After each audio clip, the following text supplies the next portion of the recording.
Hai korang, bersama saya dengan Ruby. Pernah tak korang tengok sudut dinding tu melengkung macam asway ataupun tiang bulat ataupun macam feature wall curve? Korang nak tak kemasan ikut bentuk dan nampak lebih kemas? Korang kena gunakan flexible round corner bit. So inilah produk dia, okay? So kalau boleh nampak dekat sini.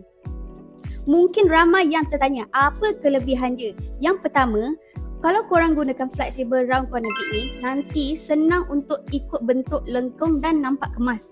Lepas tu, mudah dipasang. Lagi satu, ianya juga tak mudah retak.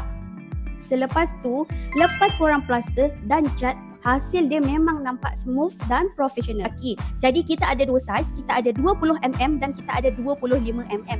So yang ini adalah 25mm, yang ini adalah 20mm. Material untuk flexible round corner bit ni diperbuat daripada PVC tahan lama. Ianya juga sesuai untuk kawasan yang kering ataupun lembap. Jadi kalau korang nak tahu lebih lanjut tentang flexible round corner bit ni ataupun korang nak dapatkan, korang boleh kontak kita ataupun datang kedai. Kita ada sediakan sampel untuk korang tengok produk lebih detail. Jadi tunggu apa lagi? Kontak kita sekarang.